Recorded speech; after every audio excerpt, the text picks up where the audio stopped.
welcome to Power Word Talk with your host, Tal Aviezer of Cast Party.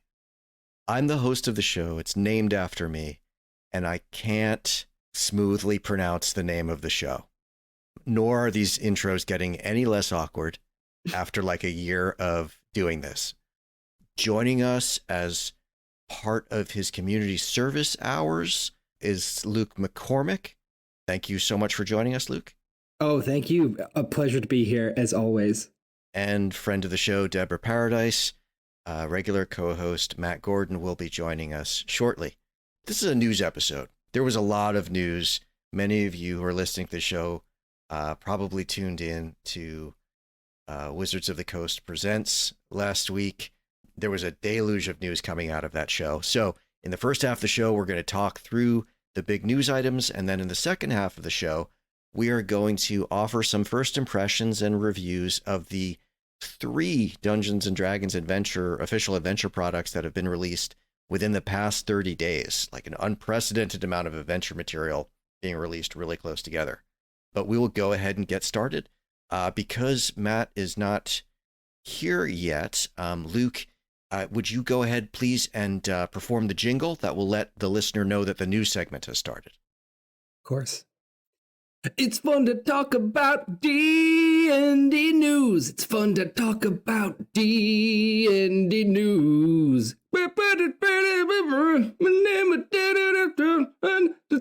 Spelljammer. D&D news. Outstanding. Thank you very much, Luke. This has to be the default now. It's tough to beat. Luckily for, Matt and the other people that do the music, I will never bother to queue up a pre-recorded sting for that. So there will be a fresh start every time. Welcome to regular co-host Matt Gordon. We will jump in with the first news item, which is a new initiative that Jeremy Crawford has announced called One D&D. Chris Perkins reiterated something that was said back during the D&D Next playtests in 2013 and 2014, which is that there won't be any new editions of Dungeons & Dragons. That essentially 5th edition is the last edition of Dungeons & Dragons. I will say most editions of Dungeons & Dragons have made that claim. I think actually in the 1E Dungeon Master's Guide, Gary Gygax is like, this is the final Dungeons & Dragons rules that will ever be presented. This will live eternal and forever. This is the only book, this is the only Dungeon Master's Guide you will ever need. I don't think 2nd edition made that claim, but I think every other edition was like, this is the last edition. But now we mean it. It's for real this time. Yeah. You gotta have the courage of your convictions. Yes, yeah. And I think I understand every designer's desire to create the last word on D&D. I think that this too shall pass. There will one day be a 6th edition, a 7th edition, and so forth. And it's only natural that there would be because things change. Tastes change, society changes, the marketplace changes, the demands of what the game needs to be change. This feels like a 5.5 to me, right? We're not reinventing the wheel here, but it's a significant revamp of the 5th edition rules. In 2024, all 3 core rulebooks will get a refresh, and Perkins says that he is restructuring the Dungeon Master's Guide to be more friendly to new players. He didn't elaborate on that. I've always thought that one thing the Dungeon Master's Guide could include that would help new players would be to have a very hand-holdy short adventure in it that would, the DM could run, and it would very much, have commentary running alongside it that would say, now you can do this. Here's what could happen here. Like a tutorial. Here's how you do an adventure. Even more of a tutorial than the starter set adventures are. Yeah, there's a little bit of that in like Lost Mines, but I think you're right. There's room for a lot more onboarding. Yeah, and I mean something even shorter than Lost Mines too, like a 60 to 90 minute piece, that you could probably fit onto 12 or 15 pages of the DM's guide, but just like, here's like, walk you through this simple scenario. I always felt that of the three main core books, the Dungeon Master's Guide has always been the most underutilized. For various reasons. I think that sometimes it's a little bit dense. Mm-hmm. I think that it's a little bit unorganized. And I think that sometimes dungeon masters who are coming from previous editions are kind of like, well, we know how to be a dungeon master. You don't have to tell me how to be a dungeon master. Please, give me a break. I personally don't feel like that. I think with every edition, you sort of learn a little bit more.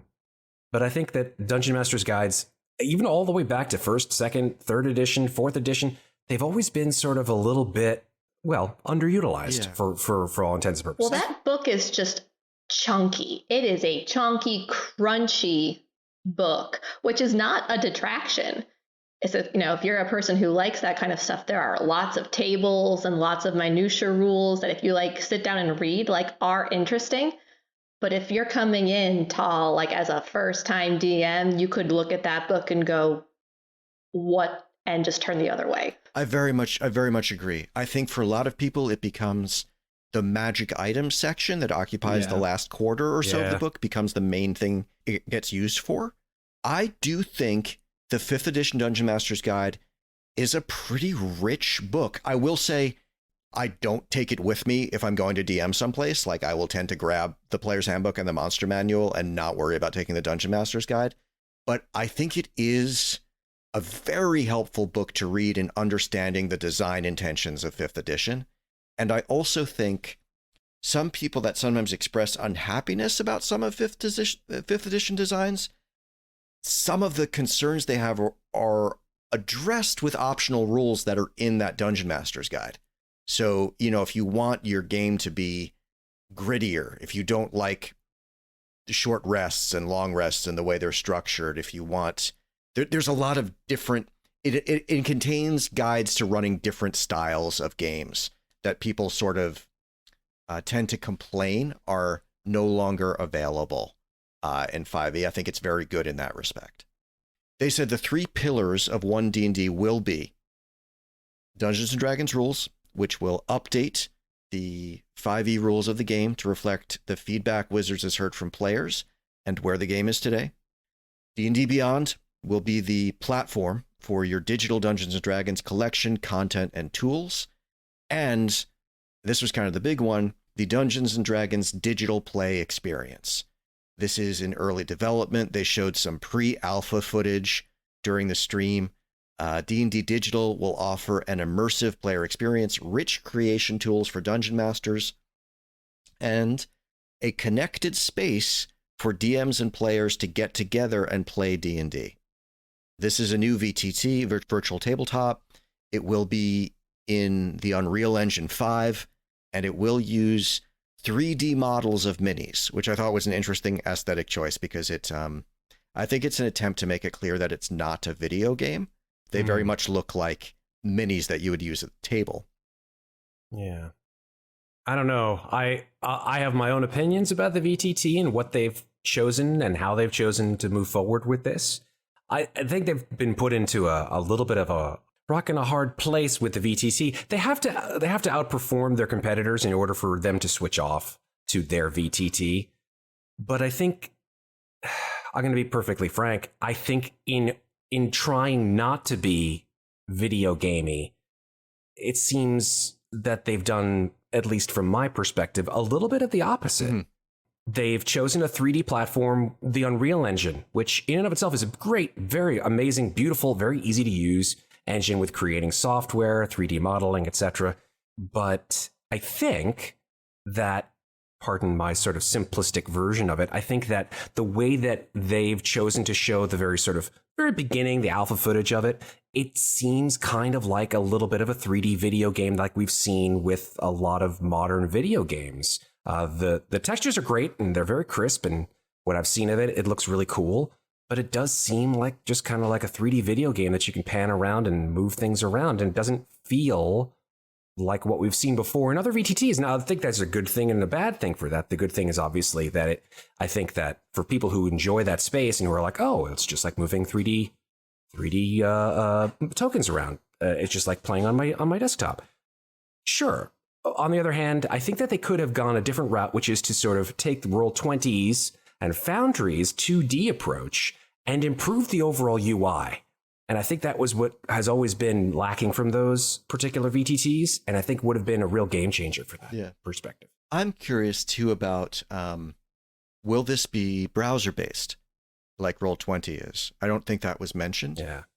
It feels like there's probably a software download component, especially with like an engine as sort of taxing as Unreal 5. Like that just seems, it seems like they are setting it up for more than what a browser can handle, which I think is not ideal, but if you're Wizards and D&D Beyond, you have a certain amount of trust that the community you can leverage to get the community to download something, which is possible. Yeah, I mean, the 3D, any 3D VTT hasn't really spoke to me. I see it and I just think as a DM, just like how much prep it would take to get something original up and off the ground, whereas, you know, you can throw up a whiteboard in a 2D VTT and start an encounter in, you know, less than a few minutes. Yeah. But I certainly have players who I think would be really excited for this. I kind of envision it as something I would use for like a single set piece encounter for a large, you know, a mini arc or something like that, or the end of a campaign. Something for a special occasion, but I don't see myself like leaning on this for, okay, the goblins attack. Yeah. What do you think, Deborah? I am reserving judgment for now, right? Because all we have is like, you know, 30 seconds of alpha footage. I do have questions about it. I agree with Luke. I don't think this can possibly be in browser. It seems like there has to be an app. I'm curious about how the pay structure works, because, you know, I think that one of the great things about Roll20 is basic service is free. For me, like as a DM, I'm usually the only one that pays. My players don't. I think I have a lot of players. I know I have, you know, a lot of players, dozens of players at this point. I'm not sure how many of them really would be into a paid VTT service, to be honest. Yeah, I agree. So we'll see. I mean, maybe they plan to tier it. Maybe there will sort of be an entry level, you know, where you can't customize anything. Maybe you can just run their pre-created stuff. But I think that's a big question mark. On the other hand, I do feel like most of what we have in terms of VTTs right now looks 15 years old. And it was inevitable that somebody was going to do this. Yep. And I think it's like indisputably a good move from Wizards to try it, because if they didn't, somebody else would have. And it would have been like basically revenue they could have had that they forfeited to someone else. Yeah. I think from the cost perspective, if we're thinking that when you buy an adventure from D&D Beyond, wherever that leads, and that adventure has maps that are in this new VTT, because these maps are obviously going to be able to need to be used. First of all, will the price of those adventures be higher because they have virtual maps included? That's a question. I mean, think about it from the company's angle. They've had additional labor designing these maps. There's no way they're just throwing that in with. No way. But I still think you probably will be able to get the version without the VTT.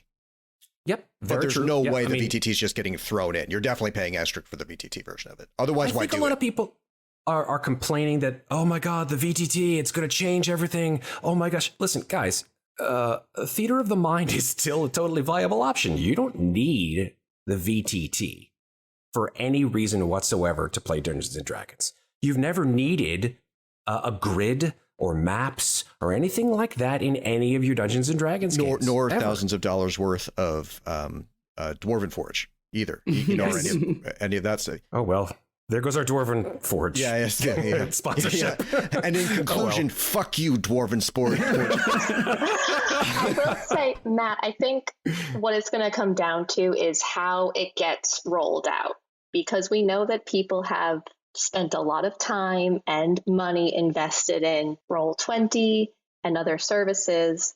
And the real question is going to be, can whatever this experience be either outmatch or outstrip them in such a way that out of the gate, you are going to get enough of your user base to jump off of someone else's ship and onto yours.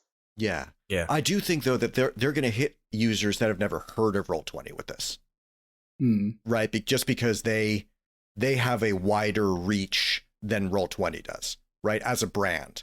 Like if Dungeons and Dragons start saying, come play this, that's a bigger megaphone than Roll20 has. So there's a question of how many people can they leech off of Roll20, but also they're probably going to be able to reach a whole other audience that Roll20 doesn't even have yet.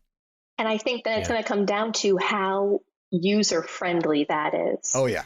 Because I will tell you, as someone who's played and DM'd on Roll20, that is an experience that you got to be willing to sink some time into. And that's not a bad thing. But if you want to come out of the gate and get people to like really grab onto your product, it's got to be as like easy as iPhone, open the box and go. Yeah. I'm particularly nervous for my beloved Above VTT, the sort of community project that is sort of just a bunch of people building off of what is sort of available through sort of PHP and JavaScript and creating their own VTT that lives in a browser extension that renders over D&D Beyond. You pull in the maps, you pull in the tokens. It's amazing. But yeah, there's conversations on those Discords about what the future looks like. It's still a lot of business as usual until something changes, which is sort of just the attitude of the project. But it's going to have some impact on the landscape for sure. Ironically, I think if I'm above VTT, I'm less nervous than Roll20 because already the ethos is so DIY and so open sourced and, community built. Whereas Roll20 right now is the market leader for running the official stuff and like go on Roll20, buy the WotC adventure on Roll20, have everything preloaded, don't do any of the work yourself. Like that to me is the thing that's most directly threatened by this. They have a lot to lose. The other question that Wizards hasn't really answered is this the answer to like virtual tabletop? Like, is this for groups that, for example, don't live in the same area or across time zones or across areas? Or is this supposed to be something that you're going to your friendly D&D game, you're all meeting up, and then you're all going on your iPads or your laptops and you're doing the adventure together in the same room, but in a digital experience? I suspect they would answer largely it's meant to connect people that are not in the same physical space with each other. I think there sort of is a place for this in the realm of getting together and using it, but I would think that would be more of an augmented reality product. Which I've seen, actually. I think I've seen something that's similar to that has come out either on Kickstarter. I'm pretty sure I've seen it on Kickstarter, where they build the map and you take your device and then you aim your device at a specific table or something like that, and you can move around the table and you can see what the map is and all the tokens and all the stuff on it. So there's definitely that. I suspect that is a slightly different animal than this, and that the primary user here is somebody who is looking for a VTT experience. As we've known them. I wonder if we'll be able to, just from a creator perspective, just because, I mean, maps and tokens and all that is the ability for you as a creator to go onto Roll20 and sell your material is such a huge boon. Whether it's on DM's Guild or any other marketplace to sell your own material for use within not only, the actual published adventures or your own stuff. Like there's a definite marketplace for that. Now with the further striation of that marketplace and sort of the pulling in of that and saying, no, this is our domain now. If you want to use our adventures, these are the maps that you're going to use. Well, what are you going to, are you going to be able to make your own maps? They say or sell they them? Explicitly say you can make your own maps. Great. Now and to me, yeah, I'm pretty confident that they're going to have a marketplace, where people, it's the model they've been using throughout 5th edition, which has served them very well and made a lot of money for them. I think absolutely they're going to allow creators to go into this marketplace and put products there and people can buy them, and they're going to take a cut of every single one of those products, just like they do on DM's Guild. And I also expect D&D Beyond to expand in that way too. I think you're going to have a D&D Beyond marketplace pretty soon. Now, I do think the learning curve for creators to make products like that in this thing is going to be a lot steeper than it is to make a Roll20 or a Fantasy Grounds like adventure. Yeah. And I also think, and Matt and I were talking about this a little bit, the thing about making a book, a physical book, or even a PDF product for your adventure is it is to a large, with a book, absolutely, and with a PDF, largely future-proof. If I build something that is just an adventure for this digital play product that comes out in 2024, I have no idea about the future viability of that or the transferability of that to any other system, right? That to me is tricky as a creator because I'm now entirely dependent on this thing existing. Yeah, but that kind of gets back to Matt's point that he mentioned a while ago, which is that we didn't have a whole bunch of this stuff and we were still playing D&D just final before it. Yep. So the question's going to really be, yeah, there's going to be a significant portion of people who are going to want to jump into this. But I hope it doesn't overrun the fact that this was and started out as a role-playing game with theater of the mind kind of at its core. So it'll be interesting to see how they can kind of still honor the roots of the game without, losing that, but still bringing it into the future. Yeah. I mean, I think we can all say we all hope D&D remains D&D. And I think it will. I don't want to be old man yelling at cloud about this for VTT because in some ways it looks super cool. Yeah, 100%. I hope it is an expansion of the game and not a replacement of the game. In the short term, it is not a replacement for the game. In 10 years, who's to say? But fundamentally, the game has existed continuously since 1975 as a game of the imagination, and I think it will. I think that is why it has been so enduring, is that it is not very dependent on stuff. But we shall see. Speaking of stuff, I can't wait to see my credit card statement to see how much stuff that I've bought through microtransactions that they're going to be putting up on this thing. Oh, you want a cool sword? Okay, that's just 99 cents. Define microtransaction. Well, I mean, it's the Fortnite syndrome, right? It's, I've got a cool new thing that has come out and I know you want it, but it's so cheap. You don't have to worry about it. It's only $1. Yeah. Oh, you want this pose? That's $1. Oh, you want these glowing eyes? That's $1. Oh, you want this cool new mount? That's $1. But that already exists. D&D Beyond, right? If you're not buying the actual, compendiums or adventure books, sure. You're already starting to dip into, but I want that class for my person. I'll just buy that little thing and I'll buy that Absolutely. little magic object. Yeah. So it's not like it's completely out of there. Yeah. Oh, no. And I would Absolutely add, it not. also exists on the VTTs we have now.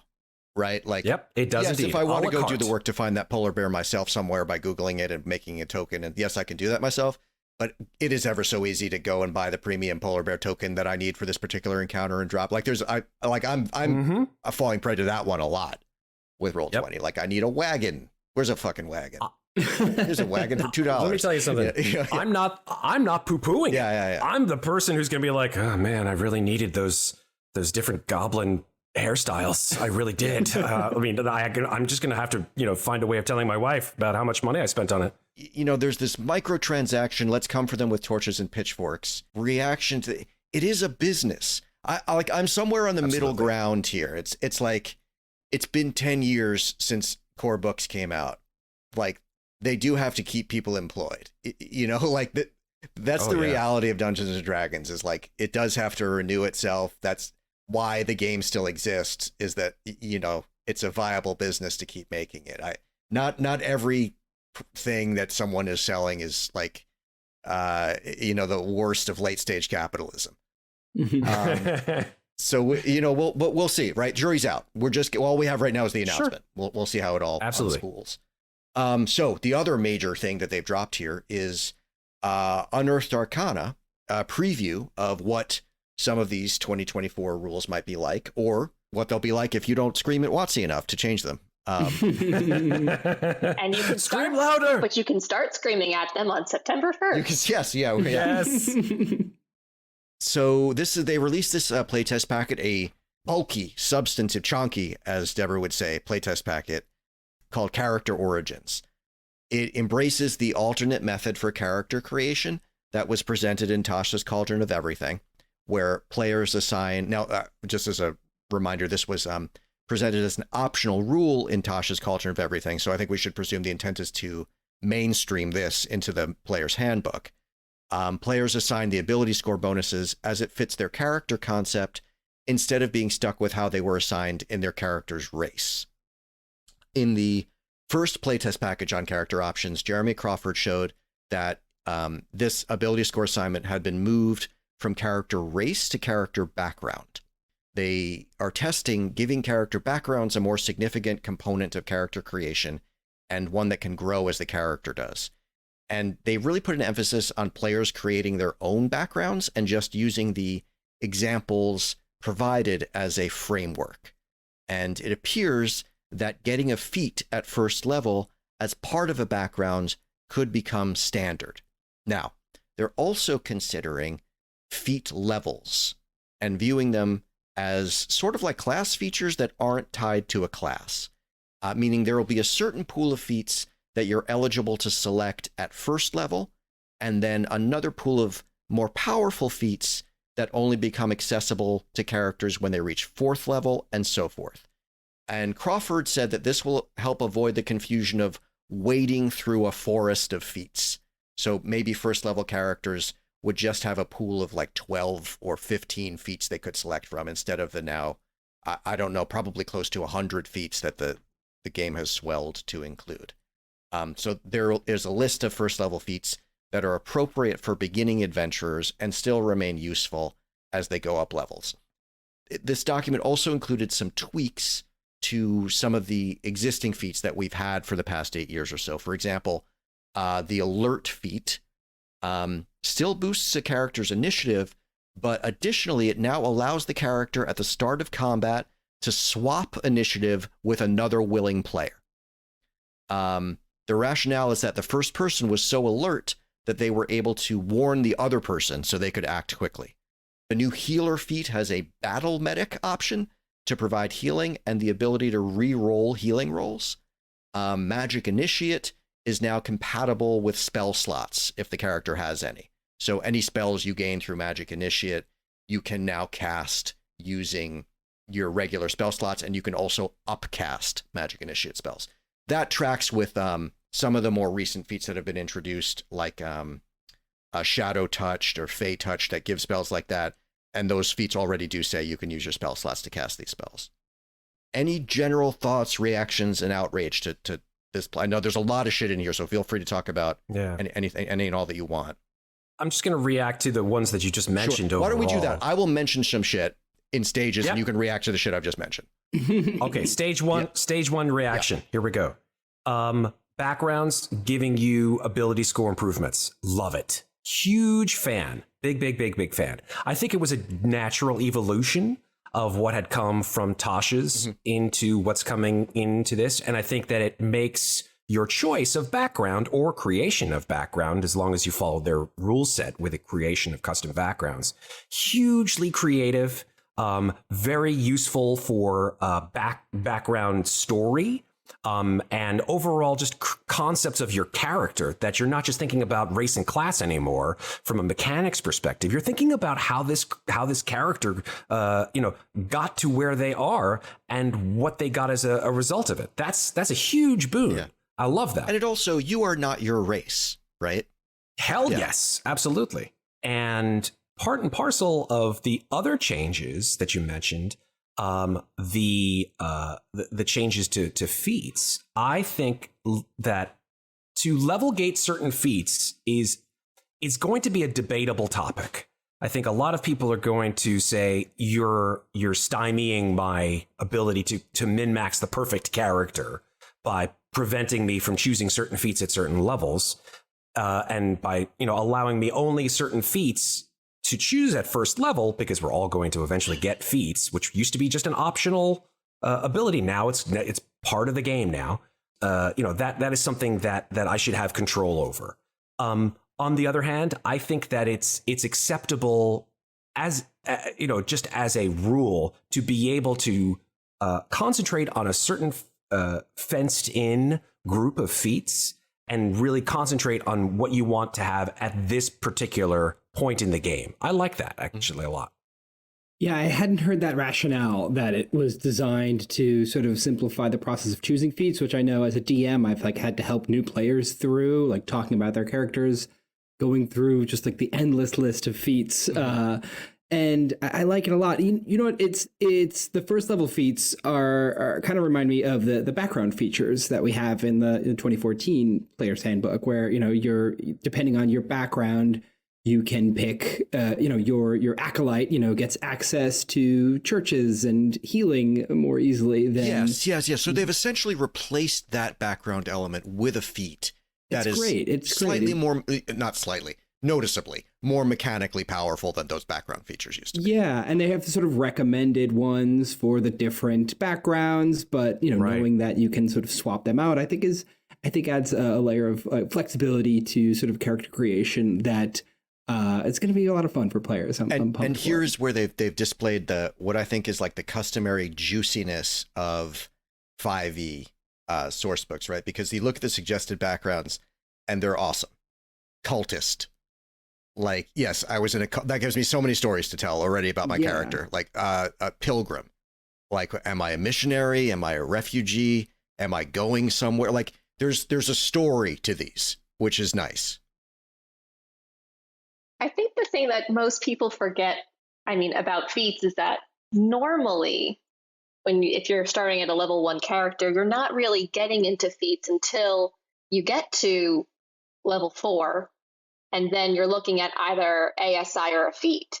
And so most people weren't even looking at feats until level 4, which I'm assuming might be their next sort of, if these are all that they were given at level 1, that the next level might be level 4, that they are, giving these options for people to take. I love getting feats early, though, because a lot of times you're just sitting there going, well, I really want this feat, but my ASI is terrible, or I want, that extra spell DC, or I want that extra attack bonus, so I'm just going to keep juicing that.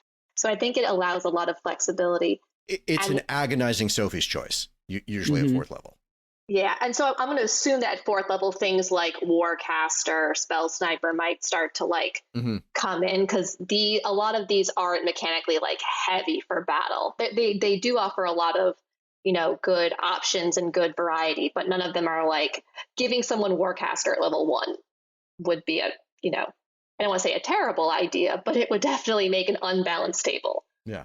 I will say the other thing about backgrounds that I think kind of got smushed to the bottom, but I really like, is that you get to choose the 2 skill proficiencies, because I was always sitting there trying to figure out what background had animal handling as a skill proficiency, because I wanted it, but none of the backgrounds usually liked to give you that one. But other things in those standard languages, it's a small thing. Someone might have just gone right over if they weren't looking for it. But thank you for putting common sign language in the standard languages. Oh, that's cool. I didn't even notice that. I will say, in the 5e background section, technically it was always an option to say, or pick 2 skills, a tool, and a language, and that's your background. That was always there, but it seems like they're going to spotlight that as almost like the default thing you should do is make up your own. But if you would like, here is a selection of suggested packages. Yeah, one of the other things about feats that's really cool about that has come about that's new is the ability to well, first of all, they're level gated. Second of all, like Strixhaven, there are prerequisites. So there are sort of the infamous feat trees, which I think is sort of the way of the future, it seems. So there's that. I mean, you can take it how you'd like. But the one thing that I really do like is that they have certain feats that are repeatable. So you can take the same feat at the next opportunity to get that feat again, like Magic Initiate, for example. I like that a lot. That's really cool. I agree. I hate feat trees. I think it smacks of 3rd edition system mastery expectations. I've talked about this before. I think that's... I feel like it's the tagline for the show at this point. Yeah. I hate feat trees. I think it's hostile to casual players, and I think being hostile to casual players is bad. I agree. On the other hand, I think feats are beloved. So I think it's in a way, I think it's sort of like surrendering to popular demand because a lot of people really love them and want them to be a bigger part of the game. And that is legitimately a response, I think, to what a lot of players want. Is they really love the feats. They don't necessarily want to be forced to make that painful choice between ASI and a feat. They just want the feats. It is a little bit of power creep. I think that's undeniable. Mm-hmm. And if you're talking about backwards compatibility, those creatures in the monster manual were not built to exist in a world where every character has a feat at first level. Yeah, that's true. Well, it'll please you to note, Tal, that none of the feats in the UA are, they don't have prerequisites. So maybe there will be fewer feats with prerequisites than originally. The feats in the UA thought. are all the feats you can take at first level. So there's no way they could have prerequisites. Yeah, that is true. I didn't notice that they're only first level. Those are literally the first. That's true. I have a feeling in the next UA they're going to roll out like the next round of. I'm not sure if they're going to call it level 2 for like the next level or level 4 when you would officially get those feats. But I have a feeling that some of these are like you need to have alert or you need to have magic initiate might be starting to creep. But we'll see in the next drop. Do we want to talk about? I was going to say, do we want to talk about inspiration? Yes. So, right. I guess they felt there wasn't enough inspiration being used. Or given. I forget to give inspiration all the time. I had a rule for a little while. I choose not to give it. Guys, I choose not to. Inspiring. I give it. My players often forget to use it or hold on to it because they're convinced that they will know when to use it. And the truth is they don't. And if you have it, you should just use it at the next reasonably important moment that happens, really, because otherwise you just hang on to it for the whole campaign. They don't want anybody to say that, well, if you only just saved your initiative for this, I mean, thanks for killing the party, I think they John. may have gone a little too far in the other direction. So humans getting initiative every time they finish a long rest, I actually think is interesting. They need something now, right? Because the variant human effectively ceases to exist. So they need to do something to incentivize people to play humans. I'm not sure if getting automatic inspiration on a long rest quite makes up for that, but it's a good benefit. It does feel like they swung all the way to the other end of the pendulum to kind of reorient. And I wonder if, in the feedback surveys, they're going to be able to kind of pull back to some medium swing that's not all the way, because this just feels like a lot of inspiration a lot of the time. Yes. Well, you do lose your inspiration after a long rest. So you're encouraged to spend it because it's use it or lose it. Getting an inspiration for rolling 20 feels very strange to me, because I feel like inspiration should largely be prompted as a reward for good role playing or for accomplishing a story goal. So just rolling, just having a 5% chance every time you roll the 20-sided die of getting an inspiration point. I don't think the game needs it. And I don't think that's something that people were asking for. It might help it stay top of mind a little bit. Yes, that's true. I don't know. Unless it's like D&D Beyond is like counting and like resetting my inspiration every time I take a long rest, I might, as a player, forget that I'm either having it, using it, didn't use it. And I wonder if new players are going to have to deal with, am I doing bardic inspiration or inspiration? Are they the same? Are they different? It would be nice if those two things were not called the same thing, to be honest. Yeah. Some race changes. The tiefling, I know the tiefling got left behind by Mordenkainen's Monsters of the Multiverse. So here's the explanation. That you will get to choose one of 3 infernal legacies for the tiefling, in addition to being fiendish legacy. So in addition to being an infernal tiefling, which is the tiefling that we've had, you will now also be able to add to be an abyssal tiefling. So I guess a tiefling with demonic lineage, and a chthonic tiefling. And I guess there the lineage would be from Hades or Gehenna, which are the sort of the place where neutral evil people go, right? Lawful evil people go to the hells, chaotic evil people go to the abyss, neutral evil people go to Hades or Gehenna. So that would be fine. I have no problem with that. I think that's pretty cool. I kind of did like the expanded variety of tieflings that we got in Mordenkainen's Tome of Foes. Now we have 3 kinds of tieflings. So I can live with that. I like that they've changed And they're going to do, I'm sure, as you're going to mention with all the other races, how they've sort of modified them in terms of removing the sub races and inserting the actual variety of legacies that you can choose that come with all of the different, abilities that normally came with the sub races. Yeah. I like that a lot. I think it's an attempt, again, to decouple culture from race and also to not assume a default setting, right? To make all of the playable races setting neutral, right? Because a hill dwarf in one world may be very different from a hill dwarf in another world culturally. So you don't want to assume cultural themes. Yep, I agree. And although I do honestly, I do think that, like you said, with Mordenkainen's Tome of Foes, when you had different tieflings with different, heritages, where there was a Fierna tiefling and a Levistus tiefling and all those different, sort of like they were allied with certain lords of hell. Yeah. That was kind of neat. I thought that was really cool. A lot. And I also thought the abilities that all of those got was very flavorful. It probably got a little confusing to some point, and they want to just pare it down. I understand. Similarly, they are testing an expansion of the choose your own size option. You saw this with some races in Mordenkainen Presents Monsters of the Multiverse. Humans will also be able to choose between being small and medium to reflect the fact that some humans in the real world are small. I think fair enough. This also goes for several other races. I see Kenku, Tabaxi. There's a bunch of races in Mordenkainen Presents Monsters of the Multiverse that can opt to have one size, or it's always medium or small. You can't be large, you can't be tiny. Andre the Giant weeps a silent tear. Another option being tested is adding a new playable race called the Ardling. The Ardling is an upper plane equivalent to tieflings, which I would have thought were Aasimar, but apparently it's this. These would represent people with ancestors from the upper planes who are anthropomorphic animals. The explanation seems to be that they've learned over the past several years that people really love animal-inspired humanoids. Tabaxi, Gif, Tortles, Leonin, Owlin. There's just a lot now.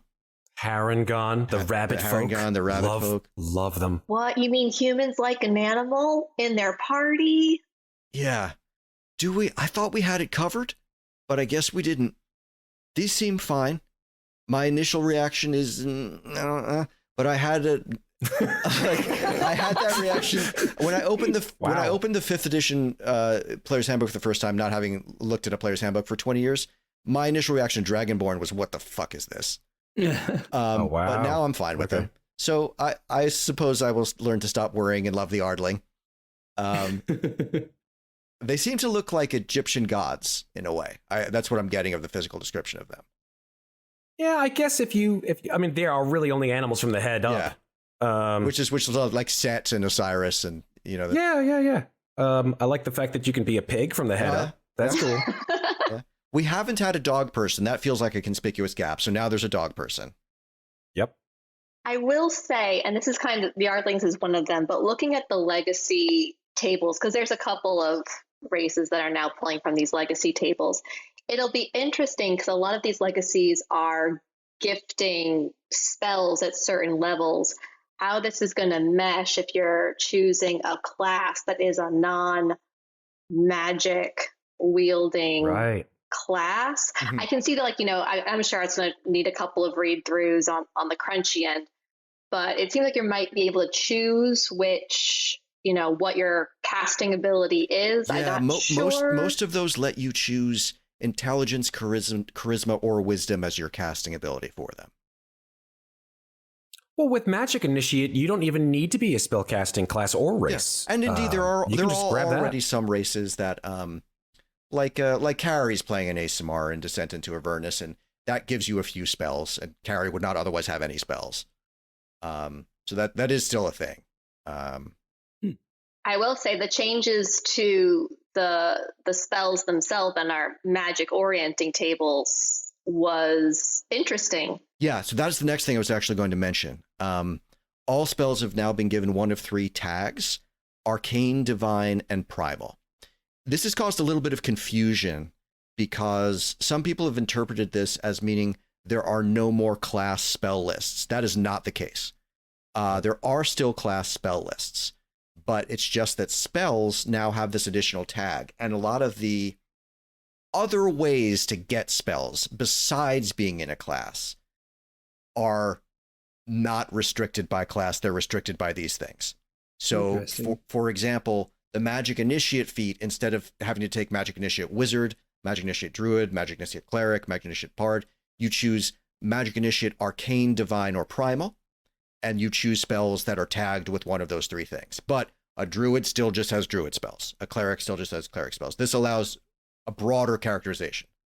Does that mean that, for example, because I was a little confused at first when I thought, well, does that mean that like a Paladin can start to use spiritual guardians? No, Paladin has a Paladin spell list. Yeah. Okay. All of Paladin's spells, though, are probably also have this divine tag. It will make, I think, possibly some interesting role playing sort of, it could. I mean, again, granted, I'm not sure where they're going to go after. We just looked at cantrips and first level spells, but it was interesting to see, for example, looking at Cure Wounds being divine and Healing Word being primal, and kind of think about what classes are kind of aligning with these spells, because normally, Cure Wounds, you could do that with a cleric, you could do it with a ranger. But if you look at a lot of the primal spell tagged spells, that's a lot of your druid ranger sort of pool. Yes. So it could open up the door to, you have access to all of these, but which one do you end up using more on a role playing perspective? I don't know. I think I need more. Do you suspect that this is sort of a move to simplify or replace schools of magic? I don't think so. I think it's a way to remove some restrictions from characters that are getting spells not through a class. Okay, I see. That are not saying, like a ranger now has a fighting style where it's like pick 2 druid spells, pick 2 druid cantrips, right? I suspect that'll now say pick 2 primal cantrips. Cool. Yeah, I had a player who was a very smart individual, but was like baffled by the metadata of, leveled spell slots, leveled spells. And like, I tried to explain it to him 4 times. And like the thought of adding like another dimension. Yeah, I'm not convinced of the utility of this. I do think I've had players that are playing with for a couple of years now that still really haven't wrapped their heads around the 8 schools of magic and what they mean. And I think a lot of people are still annoyed by my character's level does not equal my spell level. Why? Fancy and magic. I think that this at least is good for kind of on the RP sense, because these spell lists really do nicely kind of dovetail, and like primal are all really things that make sense in dealing with kind of like the earth or nature, and all the divine spells really are things that make sense, that like you would be getting this from a god or some higher being. And a lot of the arcane spells are like, you know what, you probably had to learn how to do this. Yes, I tell you though, from an RP standpoint, it bugs me because maybe I don't want my bard's healing word spell to come from God. Maybe I just wasn't really thinking of the character. Healing word, then you'd be okay because healing word's primal. Oh, is it? Oh, maybe that's maybe they're. Well, I think that's interesting. But like healing word being a primal healing spell and cure wounds being more divine. I don't know. I think I'd have to see how this branches out into your 2nd, 3rd, 4th level spells to really get a sense for it. But I'm intrigued at least. Yeah, I just sort of have enjoyed 5th edition's liberalism with regard to letting me flavor the nature of my magic and where it comes from. I'd rather that not be told to me so much, but it can be either. According to what they're showing here, that the healing spells, cure wounds, healing word, those kinds of spells are both in the divine and the primal spell list. So you can choose either depending on which class choice that you have. There goes my objection.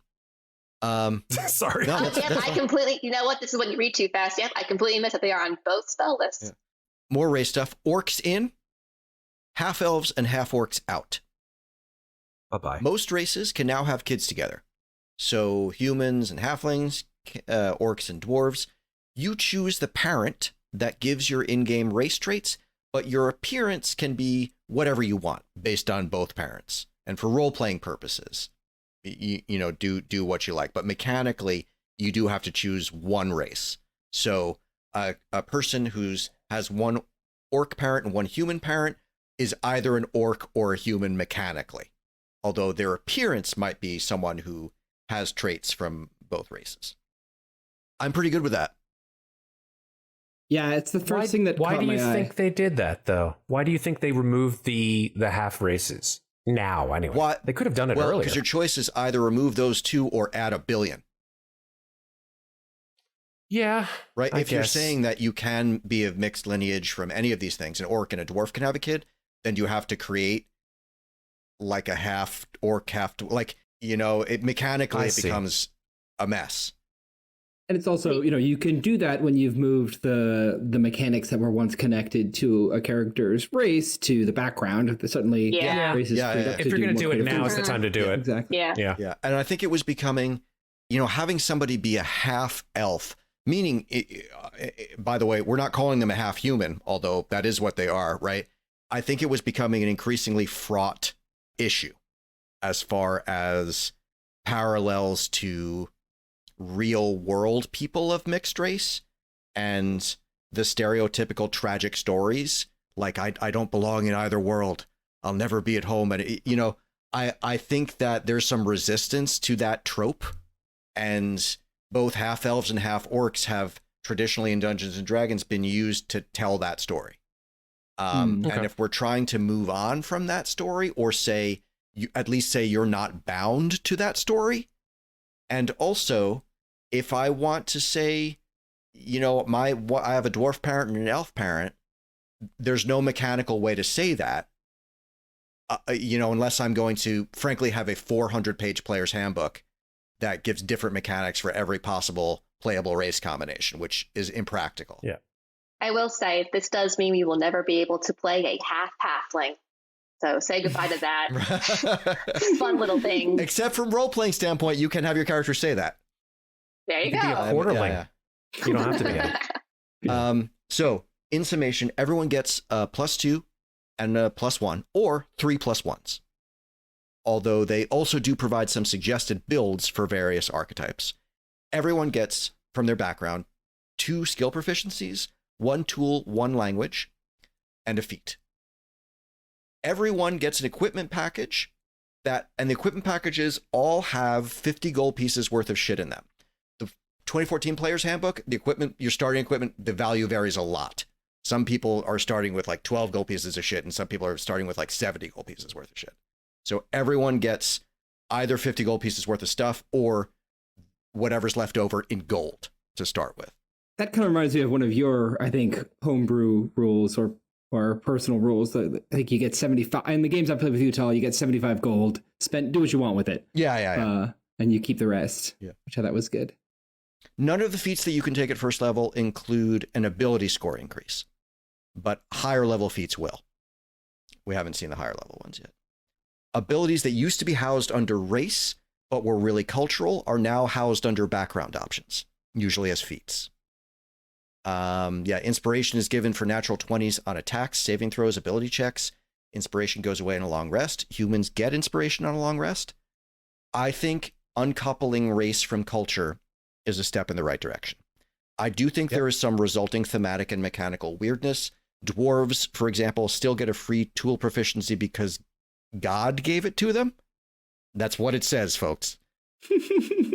But overall, I think it's the right idea. You get tools and you get a beard. That seems to be somehow baked into the dwarf. Yeah. And seemingly the ability to be friggin' daredevil. Yeah. Because you can now sense people through They the have tremor ground. sense, which I think is tremor awesome. sense. Tremor Yeah. sense, awesome. Oh, wow. Yeah, which is, you've never had a race or a class with just baked in tremor sense. It was a monster's sense. Monsters only. It's a really good ability. And it also, stone cunning was always a little bit ambiguous. This is now concretely awesome. Really makes me want to play a dwarf. We gave tremor sense to people to make up for the fact that we took monsters away from critting. Oh, wait, no, that doesn't add up, right? Yeah. Well, I was just about to get onto that. The stuff that people are angry about. Are Wizards they is- angry, Tal? Are they angry some about people this? some people are angry. So Wizards seems to have taken, well, this UA anyway, takes enemy crits away. The rationale for this seems to boil down to it's unfun for your level 1 character to get splattered because of one lucky roll for an orc.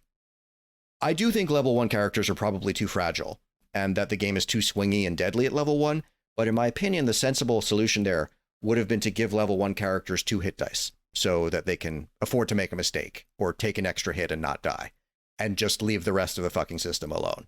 The explanation for removing crits, they also remove crits from spell attacks for everyone, not just monsters. Oh, man. They remove crits from sneak attacks. Paladins can't crit with their smites, which is a huge downgrade for them. And their explanation there was basically a lot of players don't know you can crit with those things anyway. Now, Oh, wait, that's the real reason that they that's gave? what they said in response to being queried about it. Oh, gosh. All I can say is I've played 5th edition with hundreds of people, maybe 1,000 people at this point. And that has just not been true in my experience. People are very much aware that they can crit with those things and enjoy doing it. Thoughts on Critmas? On canceling Critmas. Canceling, yeah, Critmas is canceled. I was unaware, because I know that you can only, with these new rules, that you can only crit with weapon attacks and unarmed strikes. And I was not aware about that you can't, now with 1D&D, that you can't crit with sneak attacks. Correct. Because I mean, you get your sneak not attack, a but your weapon sneak attack attack. isn't You don't get critted. that. Isn't multiple. Right, yeah. you don't double up Exactly, your yeah, D6s. That blows. Sorry. I think the fun thing about when you do roll a crit, because, you know, statistically, it is not a common experience for most players, is that you do get all this extra stuff when you crit. You get to, you know, you doubling sneak attack or your smites or everything else, and you get to roll all the dice and you get the experience of like actually doing that. And you see sometimes a ridiculous number really high, and sometimes your crit isn't so great and it's a really low crit in terms of total damage. But like that idea that like this is a really cool thing that happened and I get to do all this extra stuff now because I rolled this natural 20, I think that's a cool experience. And by like canceling Critmas, you know, you kind of take away the joy of it. Yeah. Maybe they had to take the joy away because they decided to do what they decided with natural 20s and natural 1s. Well, yeah. on So everything. moving on to that, natural 1s auto fail and natural 20s auto succeed on skill checks.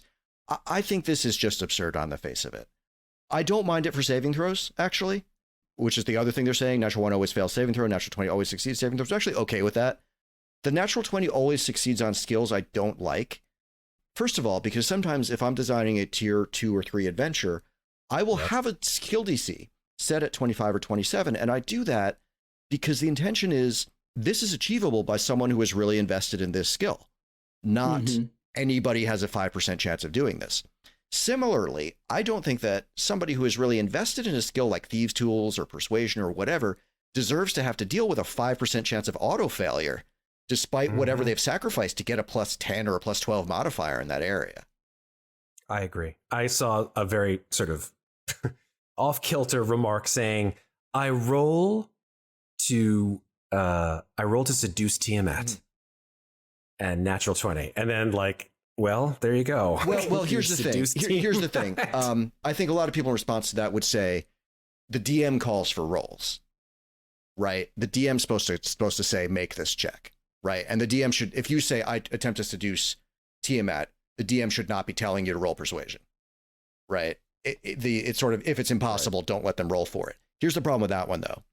It doesn't always apply, mainly because there are some situations in which a thing is impossible, but you as a DM don't want to tip your hand that it's impossible. Yeah. So that makes the player option and player agency so much less important. Yeah. So in my game, yes, if someone said I seduce Tiamat, I would not bother to make a roll. I would just tell them like she's not going to go for it, or I would let them tell me what you're saying, and I wouldn't even let them roll because it's ridiculous.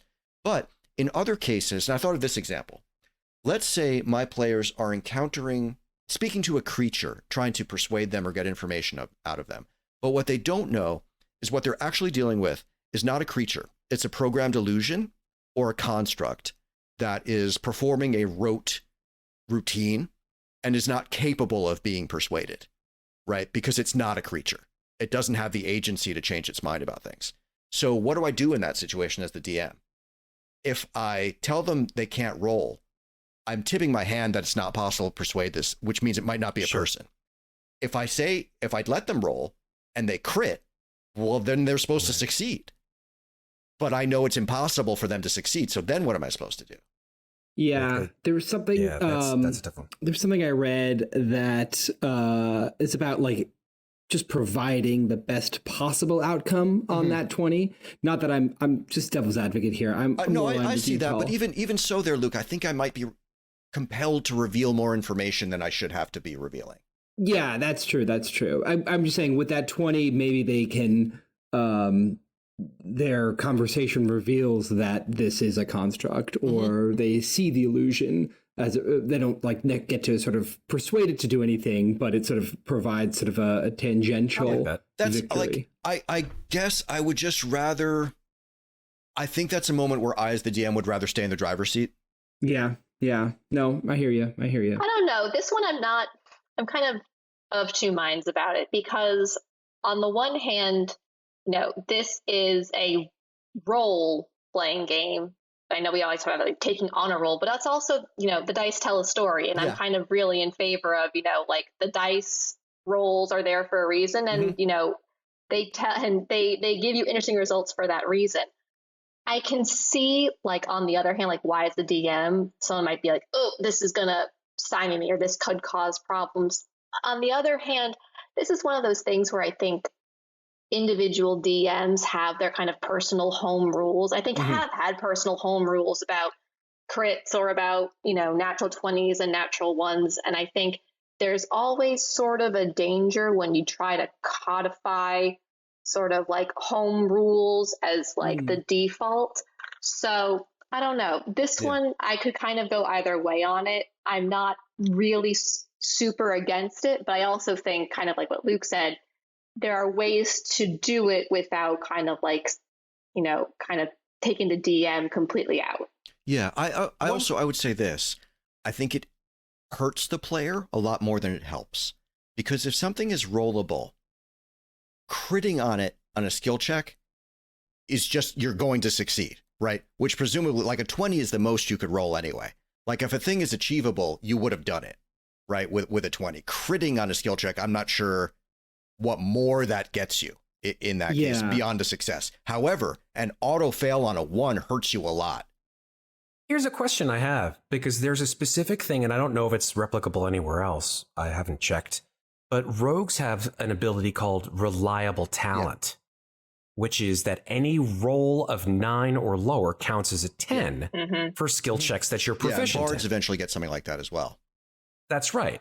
So I guess I would ask that if it is, as per the rule in 1D&D, that any roll of 1 is an automatic failure, but it sort of collides with the reliable talent that any roll of 9 counts as a 10. Yeah, and there are other subclasses that have similar abilities that sort of raise the low rolls to a bare minimum. So yeah, that is a question. Like, how does this dovetail with that? Is a 1 a 1, or can a 1 be negated in that way? I just think again, not a necessary change. I just feel like my games were just fine without this one. Not enthusiastic about it, but we'll see. I also think common sense may prevail here. I have a feeling this one may get nixed in playtesting. Having said that, I don't envy these designers at this point having to write because of the tyranny of fandom. Like, there are a lot of popular franchises in media today, and they want to appeal to a wide audience of people. And it's like, no matter what they fucking do, there's going to be a backlash. The Crawford's back there going, make something new and make people like it. Cracking the whip. It's like, they can't win. And I do feel for them. They're going to get accused of selling out if fans liked it the way it was when they first discovered it. And this tension, you see it play out when people discuss the political aspect of a franchise. The appeal, they appeal to author intent, right? That's not what George Lucas wanted. That's not what Gary Gygax wanted. That's not what Stan Lee intended.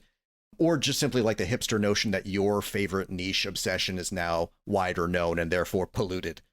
So I think D&D is likewise being scrutinized by a lot of fans coming from all sorts of angles. And the internet has given us all this megaphone to shout our thoughts at others, like I'm doing right now. And some of it will lead to necessary growth to keep alive and grow the audience.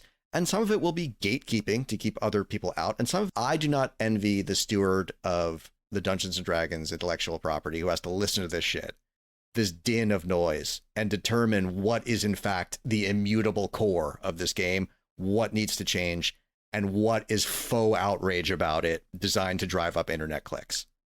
Hey, they opened themselves up to this with the playtest back in 2014. Yeah, okay? I think, and for better or for worse, Wizards has been doing UA playtests with Unearthed Arcana for a long time. Yes. And the way they rolled this out was, hey guys, this is just another UA. It's just going to be a UA under a different title, and it's going to be like more specific to these kinds of things. If they've had that much experience, they've gone through, a myriad of different UA tests, and we've seen classes that got nixed, and we've seen classes that have gone through, and we've seen new races and all sorts of things that have, died on the chopping block or gotten printed in a book. And so I would hope that, someone at Wizards who is steering the One D&D ship and is working those, 9/1, September 1st surveys has experience or a method or some logic behind how they take all that feedback and make it into some kind of usable product, because they've been doing it for a while. Yeah.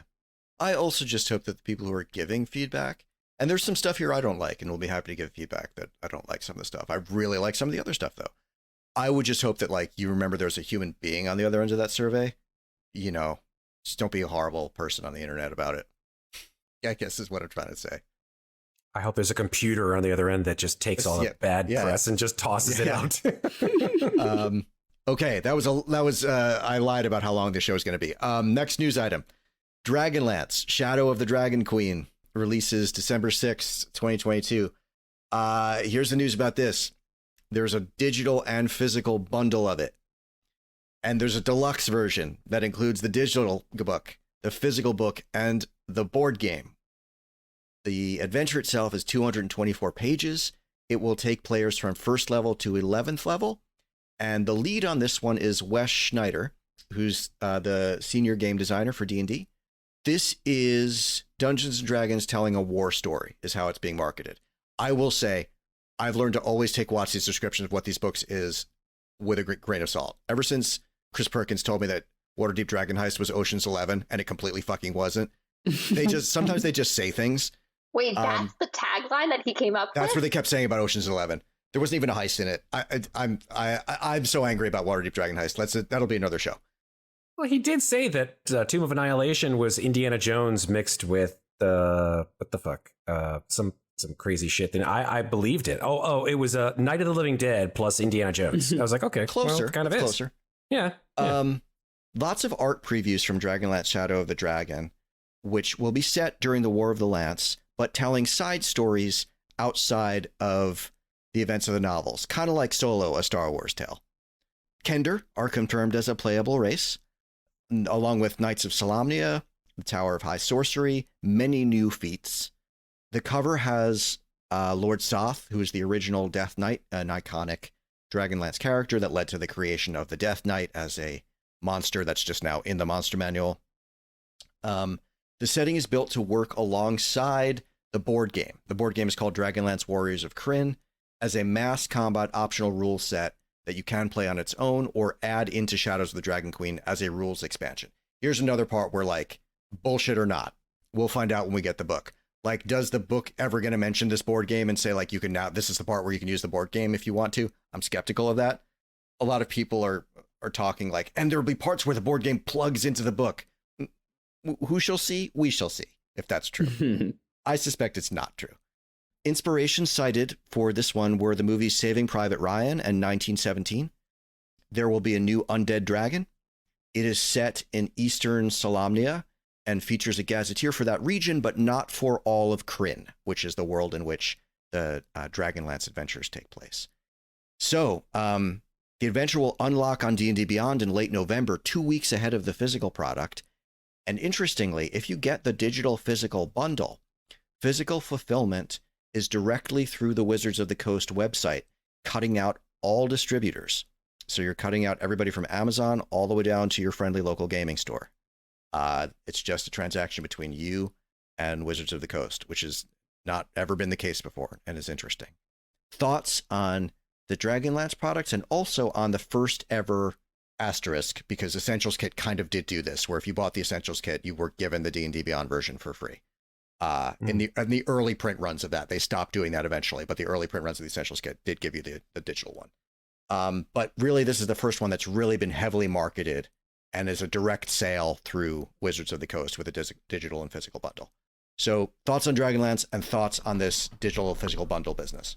I mean, bundling and getting you 2 weeks early is definitely, they're trying to definitely give you the incentive to buy the bundle.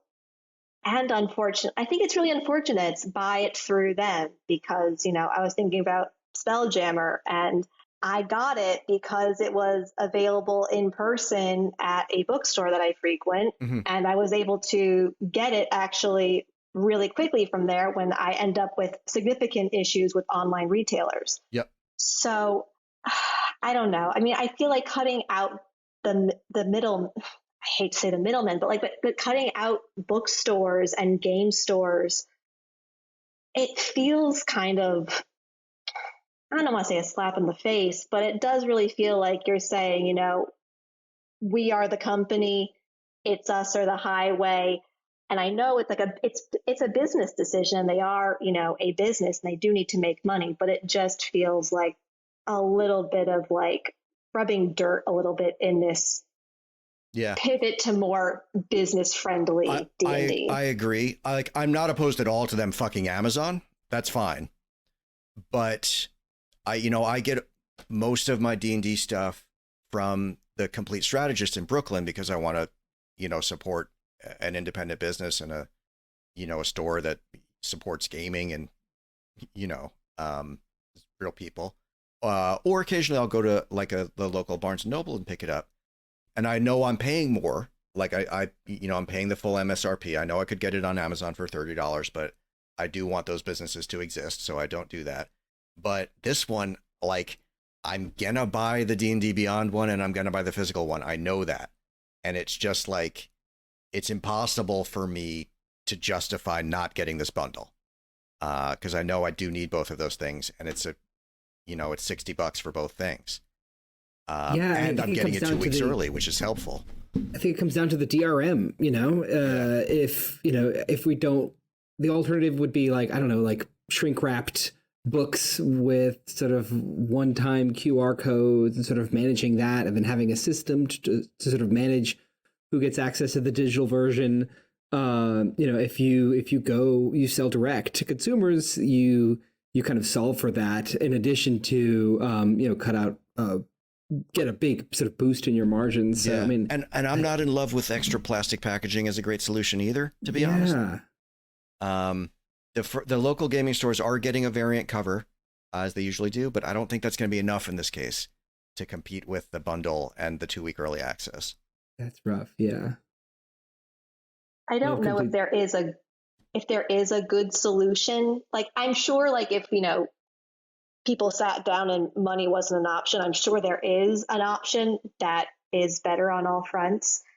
It just feels like, we're stepping on, local friendly game stores' shoulders to get to this point where we're a huge successful, $1 billion business now. And, now that we've done that, we'll step on your shoulders and leave you behind as we move into the big bright future. Yes. On the other hand, for the fans, it would become increasingly difficult to excuse not bundling the physical and digital products now that they own D&D Beyond, right? Mm-hmm. It would seem like willfully making you buy the same product in 2 different medium. So I don't know.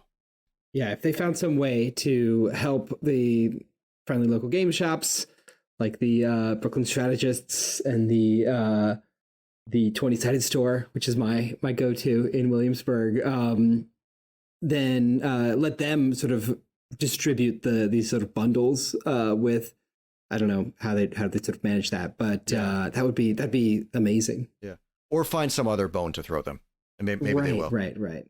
Any thoughts on Dragonlance itself and this product? I'm hopeful. I know that there have been some recent concerns with reintroduced Dungeons and Dragons campaign worlds, such as Spelljammer, the books that I'm sure we're going to talk about very soon. Strixhaven, some recent products that have come in.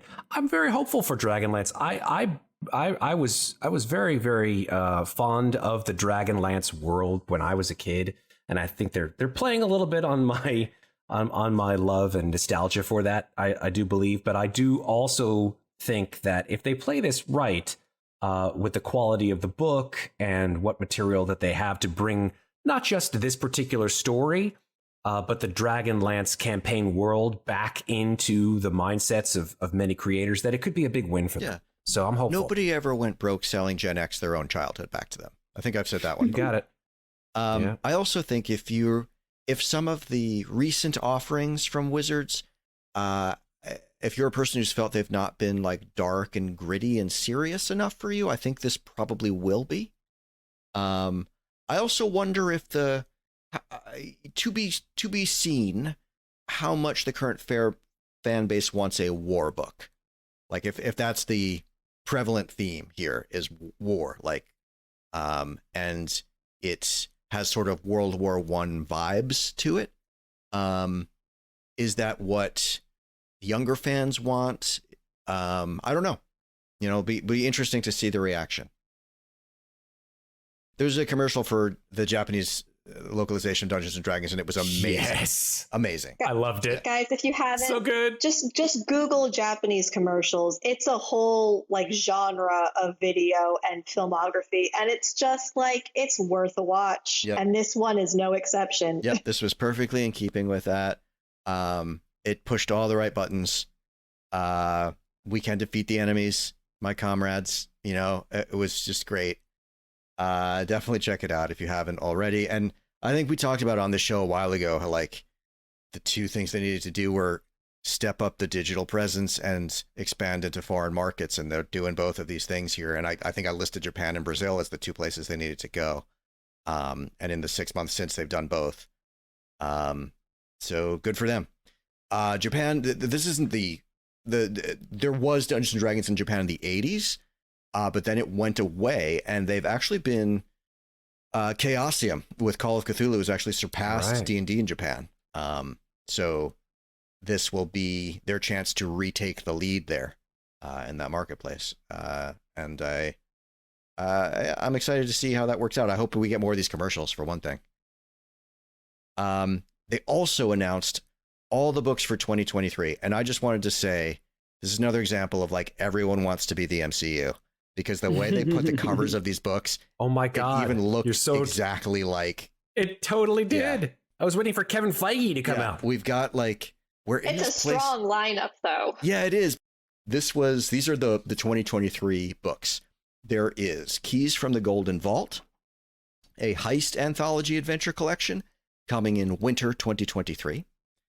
There was Big B Presents Glory of the Giants, a collection of lore about giants, set to be the quote-unquote definitive book on giants, coming in spring 2023. We've seen some Unearthed Arcana for this Giants book. I think we talked about it a little bit last time. The Phandelver campaign. I find it hard to believe that is actually the name of this book. That feels like such a placeholder name. Like, is it really going to pick up the book and it's just going to say Phandelver campaign on it? This will expand the other lost mine of. Yeah. Unless the title itself is like too big of a reveal. I guess something so. In the title. Phandelver Adventure Product. Like it's that close to being called that. Phandelver campaign will expand the setting of Phandelver from the original starter set into a full campaign, coming in summer 2023. I'm thinking maybe this actually maybe includes Lost Mine of Phandelver. Maybe it also weaves in the stuff from Dragon of Icespire Peak, which is also set in and around the town of Phandalin and uses some of the same NPCs. That goes up to level 6. I'm thinking this will include further material, maybe take it up to level 10 or 11. Interestingly, the theme of this one is supposed to be cosmic horror, which is not necessarily what I think of when I think of Lost Mine of Phandelver. So it'll be interesting to see what they do there. Call of Phandelver. Call of Phandelver, yeah. The Book of Many Things will draw from the iconic magic item. This is a book of creatures, locations, and magic items. Feels like kind of a monster book, like a monster magic item splat book. And finally, another thing that just feels like a working title, coming in fall 2023, Planescape. Just Planescape. Not Planescape : Escape to Sigil or Planescape : Somebody's Guide. It's just Planescape. Planescape will be presented in the similar format, Matt, that we hoped would be a pack of dogs, but turned out to be 3 hardcover books shoved into a box. It'll be a 3-book set containing a setting guide, a bestiary, and an adventure campaign in a slipcase. Despite the Spelljammer comparison, they did not mention whether this one would also contain a DM screen, which the Spelljammer one does. Yeah, any thoughts on any of those? Sounds like a good lineup. Yeah, the heist book sounds really fun. And that just kind of the Book of Many Things, the spot, that's an easy pickup. I'd say Big B Presents Glory of Giants definitely feels like a late edition book. Mm. It feels like I thought they existed the giant stuff a little bit already, but well, hey, the Storm King's Thunder, was already the giant adventure. This feels like, what are we going to make a book about? Yeah, we did dragons. Yeah. We didn't do giants in a while. Let's do giants. I mean, I think we knew that giants and Planescape were on the horizon with the UA that had Arcana, been, had been released earlier. I will also say what does sound the most intriguing, at least, is Keys from the Golden Vault, only because they're sort of one-off adventure books like Candlekeep and had I think, in my opinion, been the most interesting pickups. Radiant Citadel too. I mean, I think they have the most interesting things. They get a combination of interesting writers on them. I mean, also because evidently Dragon Heist isn't a heist, maybe we can fulfill your need for heist. Yeah. And get a real Ocean's 11 out of this. I am happy to see the short adventure compilation every year. I think that's a great idea, and I'm happy that they're continuing to do that, because I agree. I think it was missing from the first 5 years of this edition, and I'm glad that they're doing it now. I think like one book like that and one big adventure, which it sounds like is actually the Phandelver campaign this year. I honestly think, all in all, the biggest news here is the digital physical bundles and an official VTT that makes Roll20 look like dog shit. I think those are the two things that are gonna resonate for the next several years. Well, if they can pull it off. Yeah. Yeah. Luke, it's time to sing us out of the news. All right. We finished talking about D&D news. Yeah. Awesome.